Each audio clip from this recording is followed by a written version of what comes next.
Hey, and welcome back. In today's video, we're going to be checking out a brand new wireless in-ear monitor system from the folks at Pheynx Pro.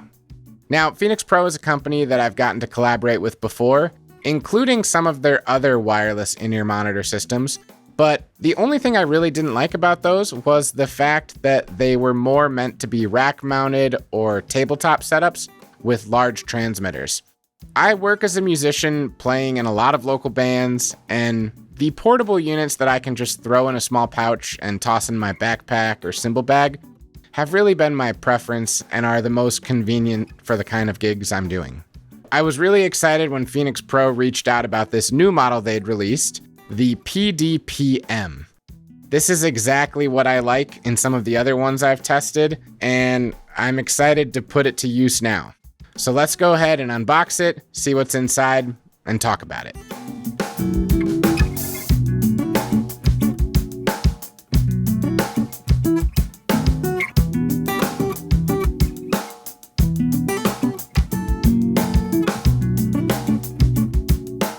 So as you just saw, there's quite a lot included in this package, and for everything you see here, Pheynx Pro says this is going to come in at under $200. If the audio quality can live up to the hype, I'm thinking that's quite a bargain. So the two most important pieces of this setup are right here, the transmitter and the receiver. This is what's actually going to take the audio from your mixing board here with the transmitter, send it to your belt pack here, and then you'll plug in your headphones and get your monitoring in your ears. From first glance, this looks a little cheap. It's definitely made of plastic. It's not metal. But I sort of expect that on this price point because you have to make some concessions to get everything included to work in that price. When I turn it on, we have a power button here on the transmitter, and then if I turn the volume knob here, it turns on the receiver. Both channels are set to 0, and I'm getting a blue light here that indicates that there's a solid connection between these two pieces. If I go ahead and change the channel on the receiver to channel 1, the blue light goes off. So you can switch through here, and there's supposed to be 16 different channels. Now, the little LCD screen here can only display one digit. So as you go up, you get 0 through 9, and then you get letters A, B, C, D, E, F, and back to 0. The other light here is the green one, and that is on both devices, and that is your battery indicator. And Pheynx Pro claims that this can last for up to 7 hours. So if that's true, that would be significantly longer than most of the other rechargeable in-ear monitor setups I've tried. They include a set of headphones. I am highly speculative that these would sound very good. They look very cheap. They look like the kind of headphones that you would get on your flight with Delta to watch an in-flight movie. So I don't have high expectations for these, but I'm gonna try them here at my desk just to see.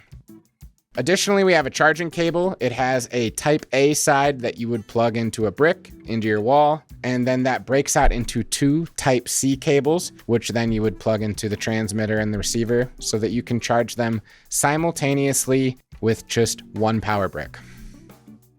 They also include this XLR to 1/4-inch adapter. This would be useful if your mixing board doesn't have XLR outputs, but has like a headphone output or an aux out that is 1/4-inch. Then you can still get that to work with this whole setup. And then the last piece here is an XLR female cable to 1/8-inch male cable. Now, I was confused at what this was for when I was opening it, but then when I was looking at the transmitter, I saw here on the side we have a left input, which is an 1/8-inch connection, and I think that's where the stereo capability of this comes into play. We can connect this 1/8-inch side here into the transmitter, and now we've got 2 XLR ports where if you wanted to do a stereo mix right and left in your ears, you could use 2 outputs on your digital mixer and have a stereo signal running into your IEMs. In this price point, I think that's pretty unheard of, but again, I don't know if that's something I would use. And one thing I can already see being an issue is the fact that this plug is on the side means that you can't have these right next to each other. So if I was using stereo outputs on a digital mixing board, they would probably be like, channels 3 and 4, 5 and 6, back to back. And I don't know if I'd be able to plug this into the mixer side by side. So I'll have to see, but that is leaving me a little curious. Before I take this to some gigs, I want to just try it here at my desk. I'll play some audio through the computer and I'll just use the interface I have mounted here. So I'm going to go ahead and use this adapter, plug it in here to the transmitter, get that into my desk. Here's the receiver. I'm going to use the stock headphones they include, which we'll see how these sound. If I have the volume all the way up, I'm getting a decent amount of white noise or static. I don't know if that is the quality of this channel or if it's just what you can expect when you have the volume cranked here. I'm going to go ahead and try a couple other channels and get something a little cleaner if possible. Well, unfortunately, that seems like it is just the threshold of the volume port on here. I don't think that's terrible. That's happened before, but let's go ahead and try to listen to some music with this. If I'm being honest, these headphones are not it. I would not use these. These do not sound very good. The volume issue is really not a problem because when I had the volume cranked that high, the volume on my computer was just way too loud to begin with. So let's go ahead and try this with my nice custom in-ear monitors that I've invested a decent amount of money into. Yeah, that's already much better quality. So if you do buy this setup, don't rely on the headphones. It's nice that they include it, but if you're a musician relying on good monitoring, that just doesn't meet the threshold for me. I need to try this on some gigs before I can really give you an honest assessment of how it performs in the real world.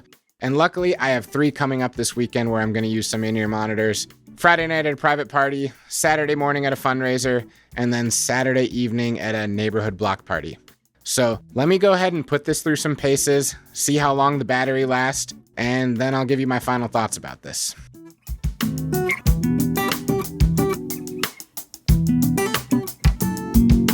So I just wrapped up a full weekend of gigs using this Pheynx Pro wireless unit here, and I thought it did really well.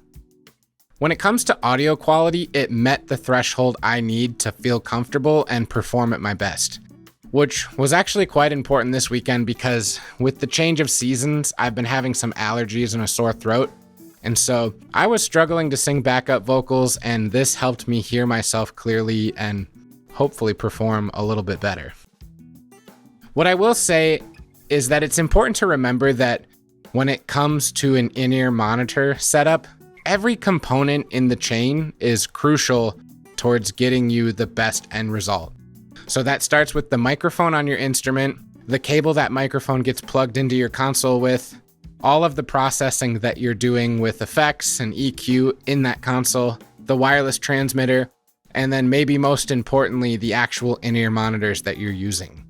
If you have a set of $30 Amazon in-ear monitors, those might be okay, but it's probably not worth splurging on an $800 or $1,000 wireless setup if you're going to use those for your actual headphones.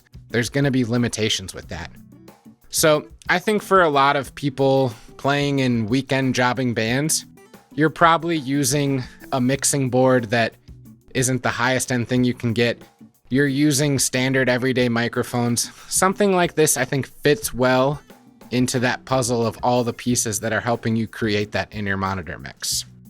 Now, I do need to say that when it comes to the battery life, they advertise 7 hours, and I'm a little conflicted with that because on Friday night, the first gig, the transmitter died halfway through the second set. So that would be about 90 minutes or 2 hours, which is nowhere near that 7 hours. But in their defense, I charged both of these up like at the beginning of the week and didn't use them again until the end of the week. So I wonder if you charge these in advance of your gig, like right away, if the battery wouldn't drain over, 4 or 5 days of not using them.